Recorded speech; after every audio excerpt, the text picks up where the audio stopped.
Good morning children. Good morning teacher. శీతాకాలంలో మనం ఎటువంటి బట్టలు వేసుకుంటామో ఎవరికైనా తెలుసా?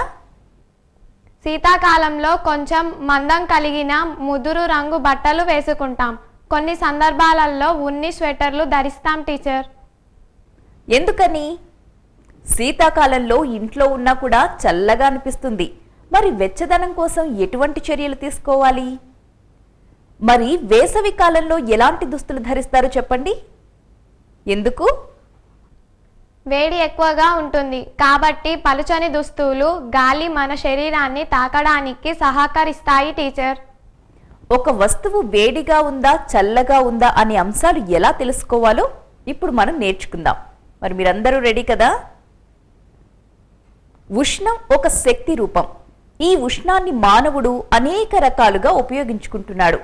స్టీమ్ ఇంజిన్లో నీటిని వేడి చేయడం వల్ల ఆవిరిగా మారి యంత్రాలు కదులుతాయి. అనేక పరిశ్రమల్లో ఉష్ణ శక్తిని ఉపయోగించి యంత్రాలను నడుపుతున్నారు. థర్మల్ విద్యుత్ కేంద్రాల్లో బొగ్గును వేడి చేయడం వల్ల నీటిని ఆవిరిగా మార్చి ఆ ఆవిరి శక్తితో టర్బైన్లను తిప్పి విద్యుత్ని తయారు చేస్తారు. వంట వండేటప్పుడు ఉష్ణ శక్తిని గ్రహించి పదార్థాలు ఉడుకుతాయి. సూర్యశక్తిలోని ఉష్ణ శక్తితో మొక్కలు ఆహారాన్ని తయారు చేసుకుంటాయి. ఉష్ణం రకరకాల పనులు చేస్తుంది కాబట్టి ఉష్ణాన్ని శక్తి స్వరూపం అని చెప్పొచ్చు. ఇలా చెప్పుకుంటూ పోతే ఎన్నో విధాలుగా మనకి ఉష్ణం అనేది ఉపయోగపడుతుంది. మన పాఠ్యాంశంలోని పట్టిక 1లో వస్తువులు చల్లగా ఉంటాయా వేడిగా ఉంటాయో టిక్ చేయండి. ఇప్పుడు చెప్పండి, ఐస్ క్రీమ్ వేడిగా ఉంటుందా చల్లగా ఉంటుందా? చల్లగా ఉంటుంది టీచర్. పండ్ల రసం వేడిగా ఉంటుందా చల్లగా ఉంటుందా?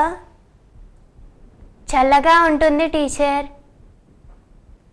మరి మంట పైన గల పెనం వేడిగా ఉంటుందా చల్లగా ఉంటుందా? వేడిగా ఉంటుంది టీచర్. టీ కప్పులోని చెంచా వేడిగా ఉంటుందా చల్లగా ఉంటుందా?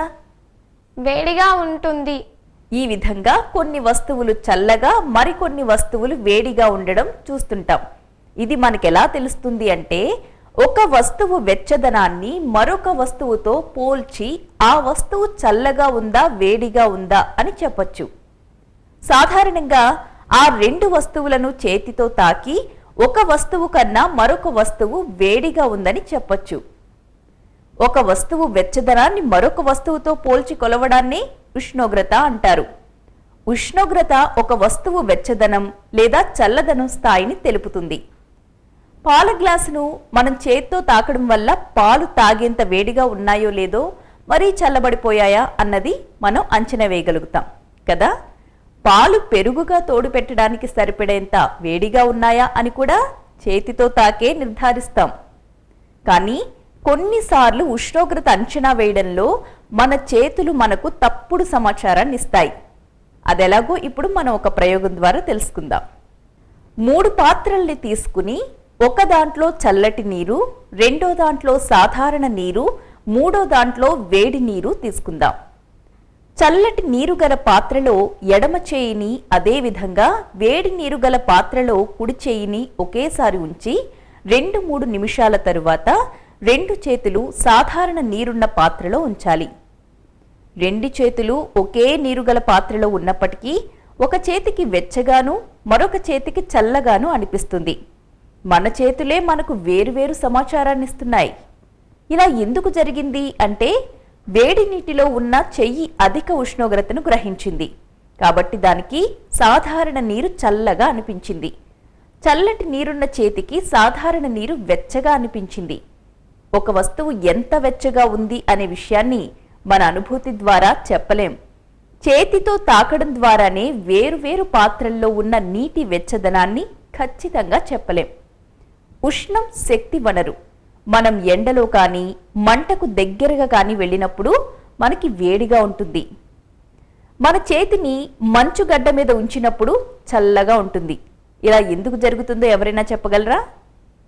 మన శరీర ఉష్ణోగ్రత 38.4 డిగ్రీల సెంటీగ్రేడ్ వరకు ఉంటుంది. మనం తాకిన వస్తువులు మన శరీర ఉష్ణోగ్రత కన్నా ఎక్కువ ఉంటే వెచ్చగా ఉండి మన శరీరం ఆ ఉష్ణోగ్రతను గ్రహిస్తుంది. అందువల్ల మనకది వెచ్చగా అనిపిస్తుంది. అందువల్లే మనం ఎండలో ఉన్నప్పుడు వేడిగా భావిస్తాం. ఒకవేళ మనం తాకిన వస్తువు మన శరీర ఉష్ణోగ్రత కన్నా తక్కువగా ఉంటే మన శరీర ఉష్ణోగ్రతను కోల్పోతాం. దానివల్ల మనం చల్లగా భావిస్తాం. మంచుగడ్డను తాకినప్పుడు మన శరీర ఉష్ణం కోల్పోతుంది, అందువల్ల చల్లగా ఉంటుంది. ఇప్పుడు ఒక ఉదాహరణ ద్వారా ఉష్ణం ఒక శక్తి వనరు అని తెలుసుకుందాం. అన్నం వండేటప్పుడు పాత్ర పైన ఉన్న మూత ఎగిరి పడుతుంది. మరిగే నీరు నీటి ఆవిరిగా మారుతుంది అని మనకి తెలుసు కదా. గిన్నెలో నీటి ఆవిరి ఘన పరిమాణం పెరగడం వల్ల నీటి ఆవిరి బయటకు వెళ్ళడానికి ప్రయత్నిస్తుందన్నమాట. అందుకోసం గిన్నెపై ఉన్న మూత పైకి లేపుతుంది. పైకి లేపడానికి శక్తి కావాలి కదా. కాబట్టి ఉష్ణం ఒక శక్తి వనరు అని చెప్పొచ్చు. ఉష్ణం ఎక్కువ ఉష్ణోగ్రత గల వస్తువు నుండి తక్కువ ఉష్ణోగ్రత గల వస్తువుకు ప్రసారం జరుగుతుంది. ఉదాహరణకు ఒక బున్సన్ బర్నర్ని వెలిగించి ఒక ఇనుప కడ్డీని మంటపై వేడి చేద్దాం. అది క్రమంగా వేడిని గ్రహించి దాని నుండి ఉష్ణం తక్కువ ఉష్ణోగ్రత గల మన చేతి వైపుకు ప్రసరిస్తుంది. అందుకే మనకి నెమ్మదిగా వేడిగా అనిపిస్తుంది. అదేవిధంగా శక్తి సూర్యుని దగ్గర నుంచి కానీ మంట నుంచి కానీ మన శరీరంలోకి ప్రవహిస్తుంది. అందుకే మనకు వేడనిపిస్తుంది. అదేవిధంగా మన శరీరం నుంచి శక్తి మంచు ముక్కలోకి ప్రవహిస్తుంది. అందువల్ల మనకు చలిగా అనిపిస్తుంది. శక్తి ప్రసారం వల్ల వస్తువులు చల్లగా గాని వేడిగా గాని ఉన్నట్లు తెలియజేసేదాన్నే మనం ఉష్ణం అంటున్నాం. యాంత్రిక శక్తి ఉష్ణశక్తిగా ఏ విధంగా మారుతుందో ఉదాహరణలతో పరిశీలిద్దాం. 2 అరచేతులు రుద్దండి. ఏం గమనించారు? రాపిడి వల్ల వేడి పుడుతుంది. సుత్తితో పదే పదే కొట్టినప్పుడు ఇనుము వేడెక్కడాన్ని మీరెప్పుడైనా గమనించారా? ఎస్ టీచర్, వేడెక్కుతుంది. ఒక కుంకుడు గింజను తీసుకుని రాతి మీద బాగా రుద్దండి. ఆ గింజను తాకి చూడండి. ఏం గమనించారు? వేడిగా ఉంది టీచర్. డ్రిల్లింగ్ మిషన్తో గోడకు రంధ్రం చేస్తున్నప్పుడు డ్రిల్లింగ్ బిట్ తాకి చూడండి. వేడిగా ఉందా చల్లగా ఉందా? వేడిగా ఉంది టీచర్. ఈ సందర్భాల్లో యాంత్రిక శక్తి ఉష్ణ శక్తిగా మారుతుంది అని మనకు అర్థమవుతుంది. శీతాకాలంలో మీరు ఎప్పుడైనా చల్లటి నీళ్లతో స్నానం చేశారా? ఏం జరుగుతుంది అలా చేస్తే? మన శరీరం కూడా చల్లబడి మనకు పుడుతుంది టీచర్. చలి నుంచి బయటపడడానికి ఏం చేస్తారు మీరు? మరి చలికాలంలో మనకు వేడి నీళ్ళు ఎలా లభిస్తాయి? గ్యాస్ స్టవ్ మీద, కట్టెల పొయ్యి మీద ఎలక్ట్రిక్ హీటర్ను ఉపయోగించి నీటిని వేడి చేస్తాం టీచర్. మీ ఇంటిలోని నీటిని ఎలా వేడి చేస్తారు? వేడి చేయడానికి ఏ ఏ వనరులను ఉపయోగించుకుంటారు? నీటిని వేడి చేయడానికి ఎలక్ట్రిక్ హీటర్ని ఉపయోగించినట్లయితే విద్యుత్ శక్తి ఉష్ణంగా మారుతుంది. మరికొందరైతే సోలార్ బాయిలర్స్ ఉపయోగించి నీటిని వేడి చేస్తారు. అలాగే గ్యాస్ స్టవ్ వాడినట్లయితే రసాయన శక్తి ఉష్ణంగా మారుతుంది. ఈ ఉదాహరణల్లో వివిధ రకాల శక్తులు ఉష్ణంగా మారడాన్ని మనం గమనించాం. అదేవిధంగా ఉష్ణం కూడా వివిధ శక్తి రూపాల్లోకి మారుతుంది. థర్మల్ విద్యుత్ కేంద్రాల్లో ఉష్ణశక్తి విద్యుత్ శక్తిగా మారుతుంది. సోలార్ విద్యుత్ కేంద్రాల్లో కూడా ఉష్ణశక్తి విద్యుత్ శక్తిగానే మారుతుంది. స్టీమ్ ఇంజన్లో ఉష్ణశక్తి యాంత్రిక శక్తిగా మారుతుంది. యాంత్రిక శక్తి కదలడానికి ఉపయోగపడుతుంది. ఉష్ణం, ఉష్ణోగ్రత. మనం మంటకు దగ్గర నిల్చుంటే వెచ్చదనాన్ని పొందుతాం. వేడి పదార్థం చల్లటి పదార్థాన్ని తాకేటట్లుగా ఉంచితే 2 పదార్థాల ఉష్ణోగ్రత సమానమయ్యేంత వరకు ఉష్ణశక్తి వేడి వస్తువు నుండి చల్లటి వస్తువుకు చేరుతుంది. మనం ఉష్ణోగ్రత, ఉష్ణశక్తి ఒకటే అని అనుకుంటాం, కానీ అవి 2 వేరువేరు. ఉష్ణం ఒక శక్తి స్వరూపం. వేడి వస్తువుల నుండి చల్లని వస్తువులకు ప్రసరిస్తుంది. ఉష్ణం యొక్క తీవ్రతను ఉష్ణోగ్రత అంటారు. ఉదాహరణకు రెంటచింతల ఉష్ణోగ్రత 48 డిగ్రీల సెల్సియస్, హైదరాబాద్ ఉష్ణోగ్రత 40 డిగ్రీల సెల్సియస్ అంటుంటారు కదా. ఇది ఉష్ణోగ్రతను తెలియజేస్తుంది.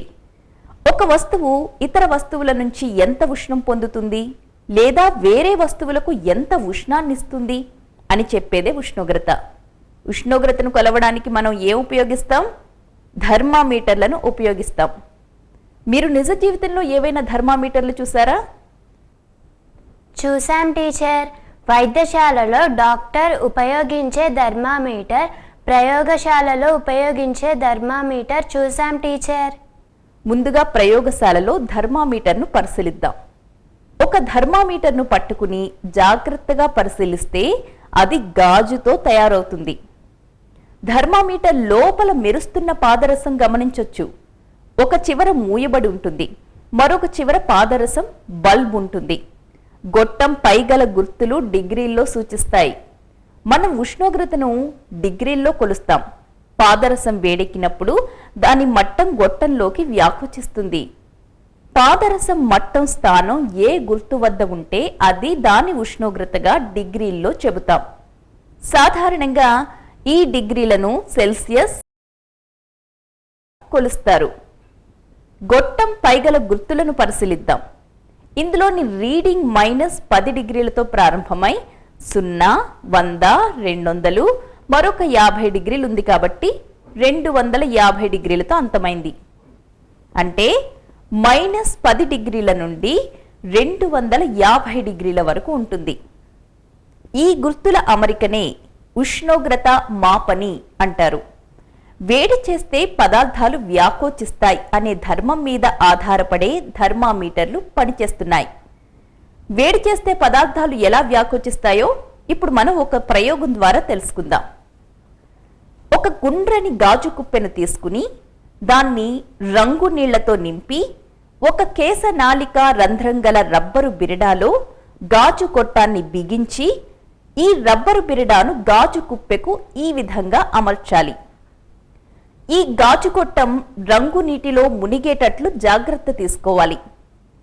గాజు కొట్టంలో నీటి మట్టాన్ని కొలవడానికి వీలుగా ఒక స్కేల్ను ఈ విధంగా అమర్చి ఇప్పుడు గాజు కుప్పెను ఒక పాత్రలో ఉంచి ఈ గాజు పాత్రలో వేడి నీటిని పోయాలి.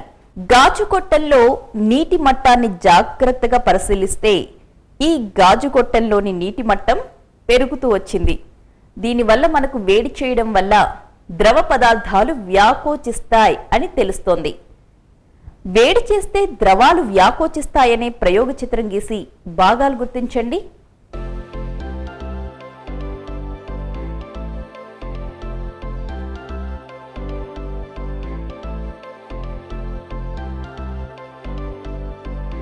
వెరీ గుడ్, చాలా బాగా గీశారు. గాజు పాత్రను గాజు పాత్ర నుంచి బయటకు తీయాలి. 2 నిమిషాల తరువాత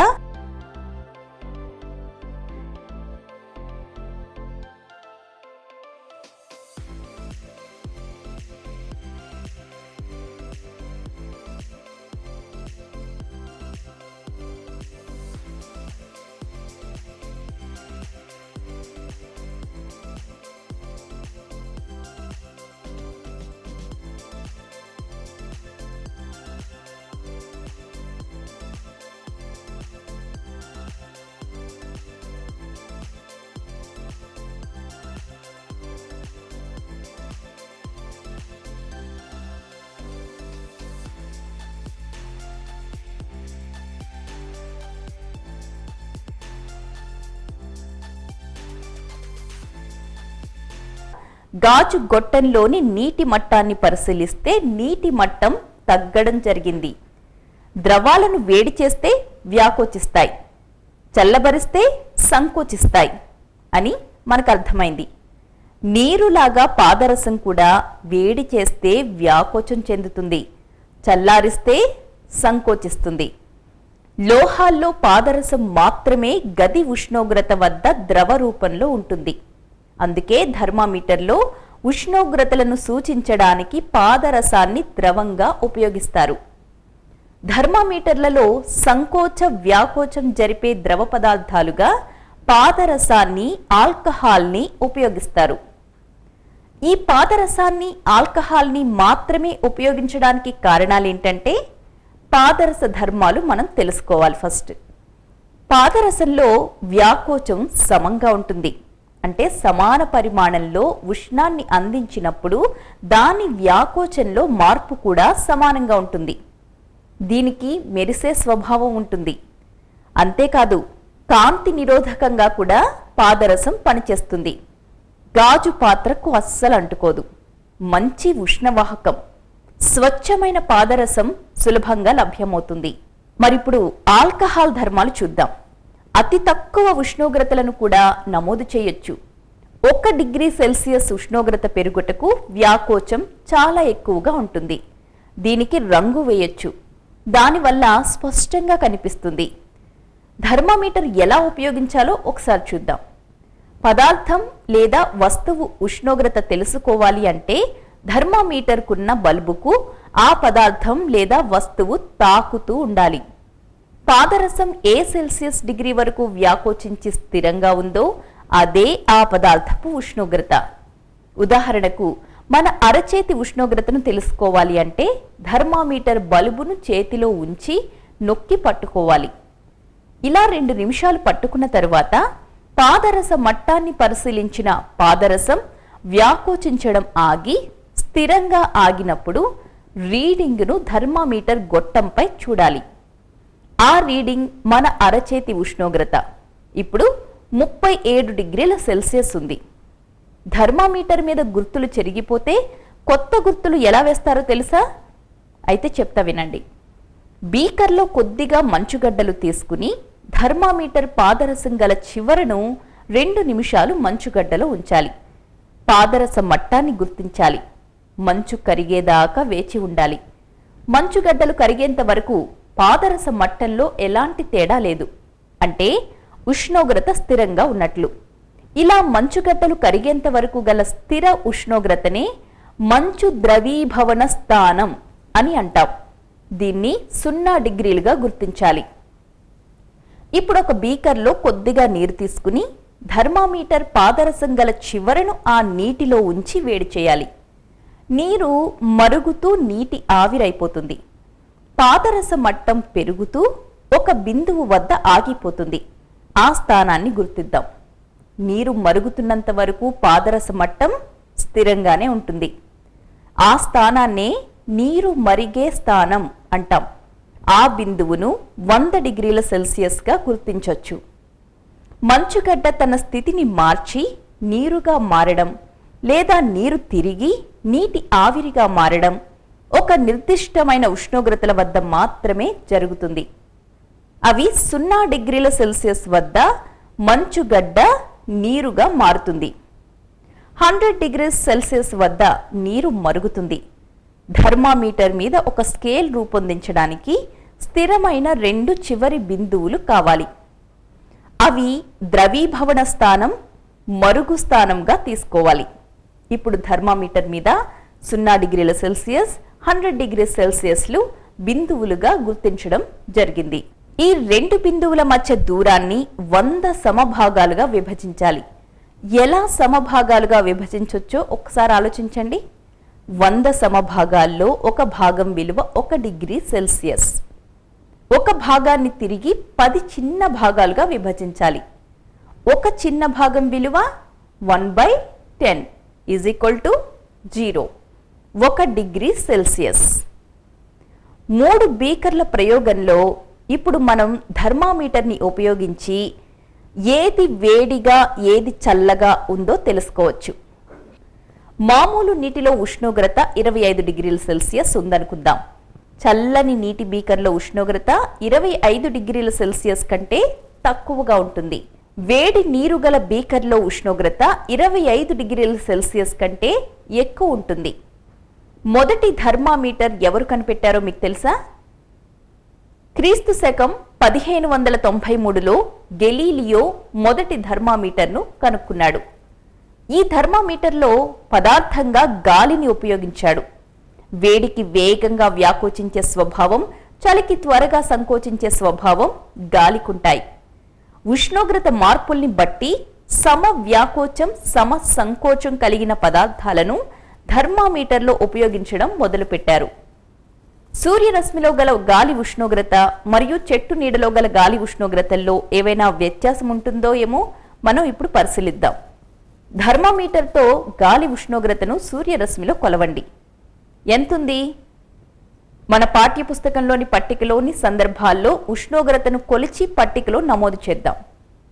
చెట్టు నీడలోని గాలిలో పగలు 12 గంటలకు ఉష్ణోగ్రత 30 డిగ్రీల సెల్సియస్, సూర్యరశ్మిలోని గాలిలో పగలు 12 గంటలకు ఉష్ణోగ్రత 40 డిగ్రీల సెల్సియస్, ఉదయం 8 గంటలకు ఉష్ణోగ్రత 20 డిగ్రీల సెల్సియస్, రాత్రి 8 గంటలకు ఉష్ణోగ్రత 20 డిగ్రీల సెల్సియస్.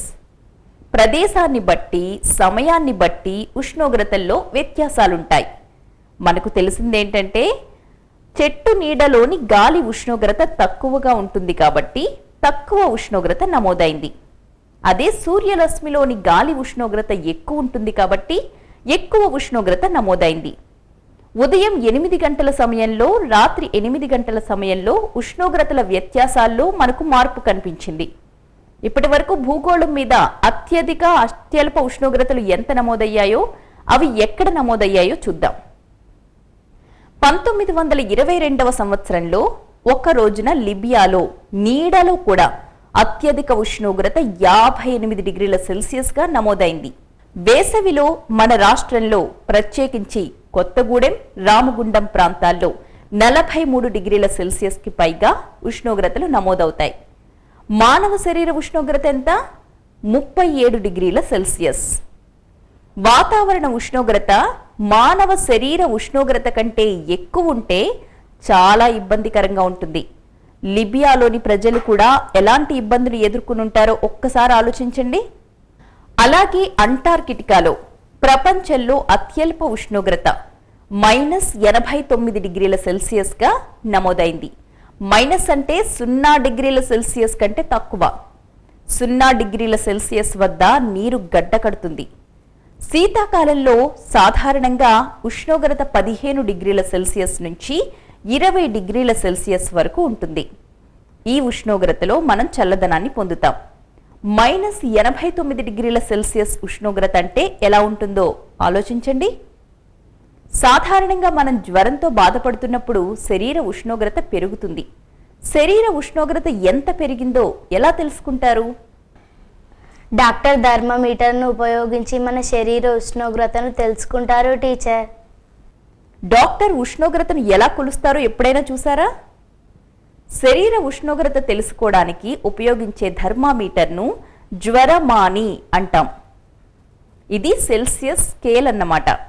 మరొక స్కేల్ రీడింగ్ 94 డిగ్రీల నుంచి ప్రారంభమై 108 డిగ్రీల వరకు ఉంటుంది. ఇది ఫారెన్ హీట్ స్కేల్. జ్వరమాని గొట్టంలో బల్బుకు దగ్గర నొక్కు ఉంటుంది. దీని ఉపయోగం ఏంటంటే పాదరస మట్టాన్ని కిందకి పడిపోకుండా నొక్కు ఆపివేస్తుంది. థర్మామీటర్ పై ఫారెన్ హీట్ స్కేల్ రీడింగ్ కనుక్కోవడం ఎలా ఉంటుందో ఇప్పుడు చూద్దాం. ఫారెన్ హీట్ స్కేల్లో 94 డిగ్రీల ఫారెన్ హీట్ నుంచి 108 డిగ్రీల ఫారెన్ హీట్ వరకు గుర్తులు పెట్టున్నాయి. వీటిలో ఏవైనా 2 సంఖ్యల మధ్య ఎన్ని విభాగాలు నమోదై ఉన్నాయో పరిశీలిద్దాం.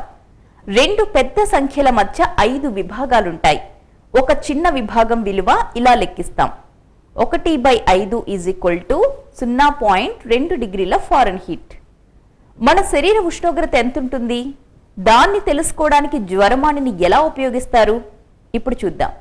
థర్మామీటర్ని ప్రయోగించే ముందు యాంటీసెప్టిక్ ద్రావణంలో శుభ్రపరచాలి. గట్టిగా చేత్తో పట్టుకుని విదిలించాలి. ఈ విదిలించడం వల్ల పాదరస మట్టం కిందికొస్తుంది. 35 డిగ్రీల సెల్సియస్ 95 డిగ్రీల ఫారెన్ హీట్ కంటే కిందికి పాదరస మట్టం వచ్చేలా చూడాలి. ఇప్పుడు జ్వరమాని బల్బును నాలుక కింద గాని, చిన్నపిల్లలైతే చంకలో గాని 1 నిమిషం పాటు ఉంచాలి. జ్వరమానిని బయటకు తీసి రీడింగ్ ఎంత నమోదైందో చెప్పండి. 98.4 డిగ్రీల ఫారెన్ హీట్ టీచర్. ఇది మన శరీర ఉష్ణోగ్రతను తెలుపుతుంది. 37 డిగ్రీల సెల్సియస్ లేదా 98.4 డిగ్రీల ఫారెన్ హీట్ ఉంటే జ్వరం లేనట్లని, అంతకంటే ఎక్కువగా ఉంటే జ్వరం ఉన్నట్లని తెలుస్తుంది. థర్మామీటర్లో అనేక రకాలున్నాయి. ఇది థర్మిస్టర్ థర్మామీటర్. ప్రస్తుతం మార్కెట్లో థర్మిస్టర్ థర్మామీటర్ అందుబాటులో ఉంది. ముఖ్యంగా పసిపిల్లల, చిన్నపిల్లల శరీర ఉష్ణోగ్రతలు తెలుసుకోవడానికి వీటినే ఉపయోగిస్తాం. డిజిటల్ థర్మామీటర్ థర్మామీటర్లో పాదరసం వాడడం వల్ల అనేక సమస్యలు ఉత్పన్నమవుతున్నాయి. ఇది విషతుల్యమైంది. థర్మామీటర్లు పగిలినప్పుడు పాదరసం వివిధ పదార్థాలతో కలిసి కాలుష్యాన్ని కలిగిస్తోంది. దీన్ని నియంత్రించడానికి ఎలాంటి మార్గాలు కనుక్కోలేదు. ప్రస్తుతం పాదరసాన్ని ఉపయోగించని థర్మామీటర్ల వాడకమే అమల్లోకొచ్చింది. వాటిలో డిజిటల్ థర్మామీటర్ ఒకటి. ప్రస్తుతం ఇది అందరికీ కూడా అందుబాటులో ఉంటోంది. ఇప్పుడు డిజిటల్ థర్మామీటర్ని ఏ విధంగా ఉపయోగించాలో చూద్దాం. ఈ బటన్ని నొక్కిన తరువాత ఈ మెరిసే భాగాన్ని నోటిలో కానీ చిన్నపిల్లలైతే చంకలో కానీ ఉంచితే నెమ్మదిగా రీడింగ్ పెరిగి మన శరీర ఉష్ణోగ్రత ఎంతుందో ఆ స్థాయికి చేరిన తరువాత బీప్ సౌండ్ వినిపిస్తుంది. ఇది మన శరీర ఉష్ణోగ్రత. మన శరీర ఉష్ణోగ్రత తెలుసుకున్న తర్వాత డబ్బాలో ఈ విధంగా దీన్ని భద్రపరచాలి. ఈ జ్వరమానిని ఉపయోగించడంలో కొన్ని జాగ్రత్తలు తీసుకోవాలి. జ్వరమానిని శరీర ఉష్ణోగ్రతలు కొలవడానికి తప్ప ఇతర పదార్థాల ఉష్ణోగ్రతలు కొలవడానికి ఉపయోగించకూడదు. సూర్యరశ్మిలో కానీ మంటకు దగ్గరగా కానీ జ్వరమానిని ఉంచకూడదు. ఇలా సూర్యరశ్మిలో కానీ మంటకు దగ్గరగా కానీ జ్వరమానిని ఉంచినప్పుడు ఉష్ణోగ్రత ఎక్కువగా ఉండడం వల్ల జ్వరమాని పగిలిపోతుంది. పాదరసం ప్రమాదకరం. పాదరసం తాగావంటే ప్రాణానికే ముప్పు అంటారు కదా.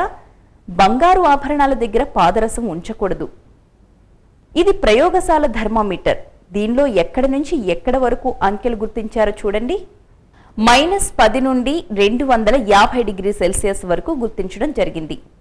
-°C అంటే 0 డిగ్రీల కంటే తక్కువ. ఇతర వస్తువులు లేదా పదార్థాల ఉష్ణోగ్రతలు తెలుసుకోవడానికి రకరకాల థర్మామీటర్లు అందుబాటులో ఉన్నాయి. అలాంటి వాటిలో ప్రయోగశాల థర్మామీటర్ ఒకటి. ప్రయోగశాల థర్మామీటర్ని ఎలా ఉపయోగించాలో పరిశీలిద్దాం. కుళాయి నీళ్లను బీకర్లో కొంతవరకు తీసుకోండి.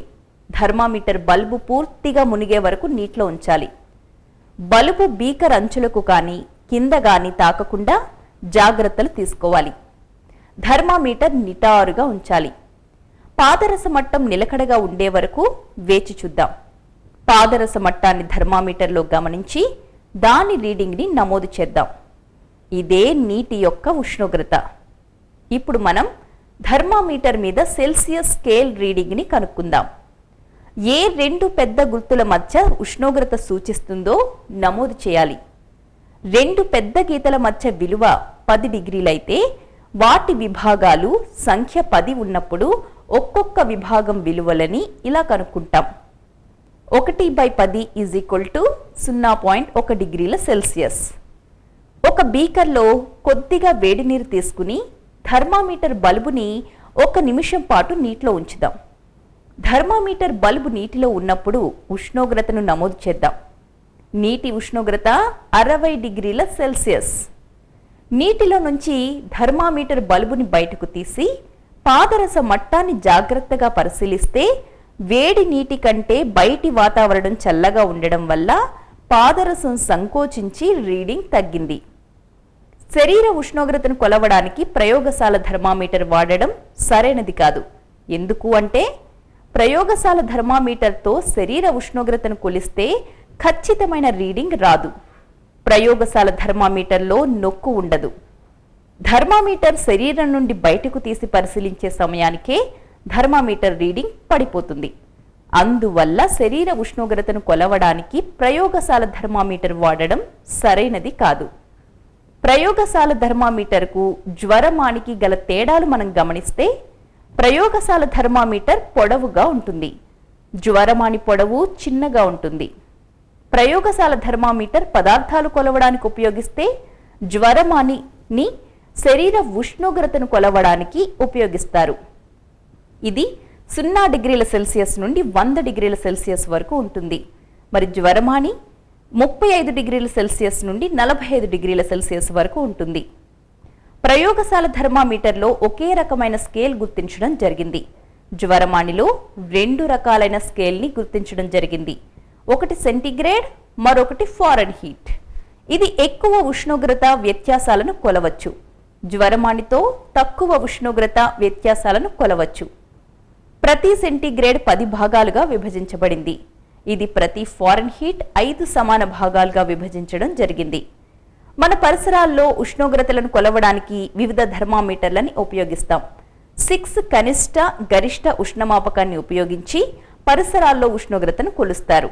శరీర ఉష్ణోగ్రతలను కొలవడానికి ఒక రకమైన థర్మామీటర్లను, ప్రయోగశాలలో ఉపయోగించడానికి మరొక రకమైన థర్మామీటర్లను ఉపయోగిస్తూ ఉంటాం. వాతావరణంలోని ఉష్ణోగ్రతను కొలవడానికి మరొక రకమైన థర్మామీటర్లను ఉపయోగిస్తారు. థర్మామీటర్లు ఉపయోగించేటప్పుడు జాగ్రత్తగా ఉండడం చాలా అవసరం. ఖచ్చితమైన కొలతలు నమోదు చేయడం కూడా అవసరం.